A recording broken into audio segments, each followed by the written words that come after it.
Can you believe that Denny's, a staple of American diner culture, is facing a wave of closures that could dramatically change the landscape for the beloved chain?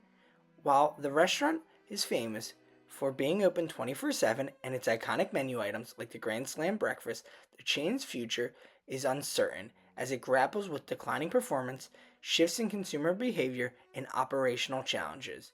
Denny's, founded in 1953 under the name Danny's Donuts in Lakewood, Florida, had humble beginnings and grew into a chain with well over 1,700 locations at its peak. However, in today's world, Denny's is struggling more and more and may not survive the rest of the decade. Denny's story begins in 1953 when Richard Jezek and his partner Harold Butler opened a small donut shop in California. They called this donut shop Danny's Donuts. The business was a hit and they quickly expanded, moving from donuts to a more comprehensive menu that included diner food. By 1959, the partners changed the name to Denny's after a legal dispute over the original name, which led them to rebrand the company. As a result of his success, Denny's quickly became a prominent player in the American diner scene as it was seen as a catered place for blue collar workers, truck drivers, and late night crowds to go and visit when they wanted to have something good to eat. The 1960s marked a period of rapid expansion for Denny's, and by the mid 1960s, the company had already opened multiple locations across California and beyond. In 1963, Denny's pioneered the franchise model, allowing the brand to spread quickly throughout the United States. This would be seen as a game changer for Denny's, offering consistent quality across the board and their affordable menu. They were able to take the United States by storm. By the end of the 1960s, the company had grown into a national chain with hundreds of locations, mostly within the western United States, but they had an expansion plan for the 70s and 80s. The 1980s were a significant decade for Denny's in both terms of branding and menu innovation. In 1985, the chain introduced one of its most famous dishes, the Grand Slam breakfast, which would grow to become the hallmark of the brand. The meal, consisting of eggs, pancakes, bacon, and sausage, was designed to be an affordable but satisfying breakfast for customers. The Grand Slam success helped solidify Denny's as a status as a go-to breakfast spot wherever you lived.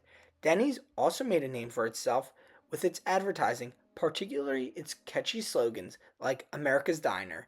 The company embraced the role of being a diner for everybody, and they really utilized their marketing to build a brand around that. But the 1990s brought challenges to Denny's due to rapid expansion within the country and overseas. The rise of fast casual chains changed the game for Denny's. This meant increased competition and it put pressure on a lot of the franchises.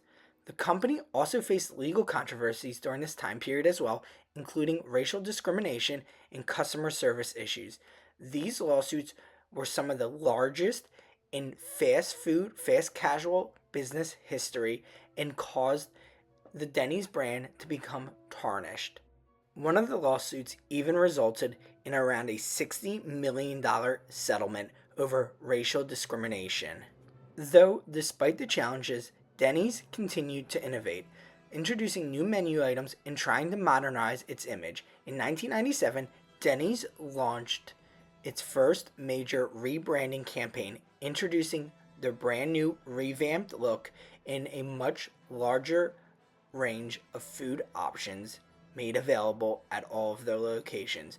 They even tried to diversify with a healthier menu, but this attempt to change the appeal of what made them so successful was not the best.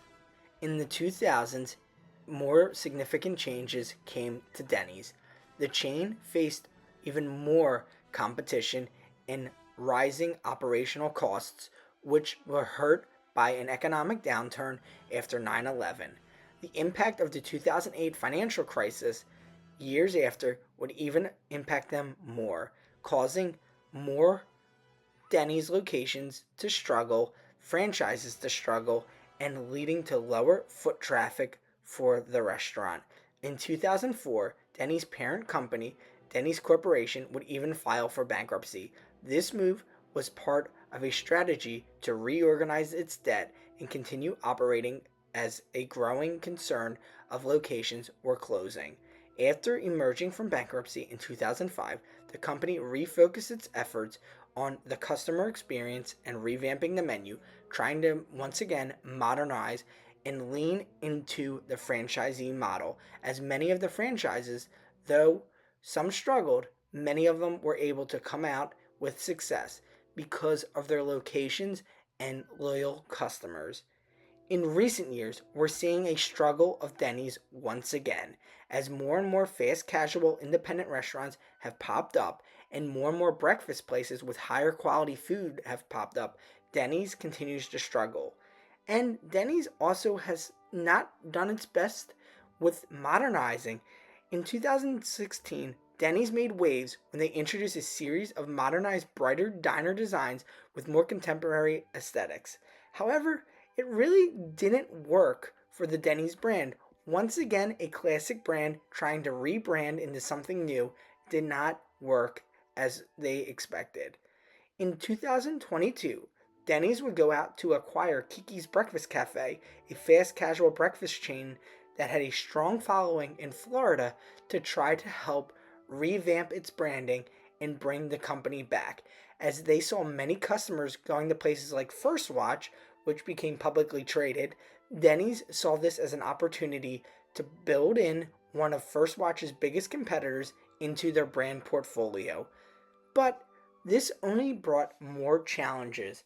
Now, with new things like tariffs, the avian flu, and also an egg shortage, Denny's portfolio looks worse and worse, as Kiki's and Denny's are now struggling with things like not having enough supplies and rising inflation costs, causing costs to go up, which means the consumer has to pay more. And if the consumer has to pay more, they're more willing to go elsewhere where they could get a higher quality food, or go to a fast food place where it's much cheaper, like a breakfast at a McDonald's or a Taco Bell. In 2025, the chain has announced plans to close an additional 70 to 90 locations over the course of the year, accelerating a trend of closures that the company was already going to do.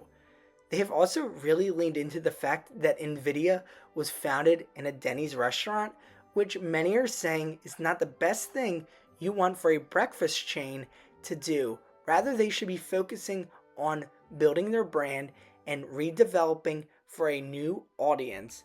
This beloved American institution may be seeing the end, though it would be interesting to see what happens if Denny's does go into bankruptcy once again and finally go out of business, as the Kiki's brand is still very strong. Many are saying it could be an acquisition for First Watch, which would help with Denny's debt issues. So, just keep that in mind next time you drive past a Denny's. We'd love to hear from all of you if you love this restaurant. Thank you.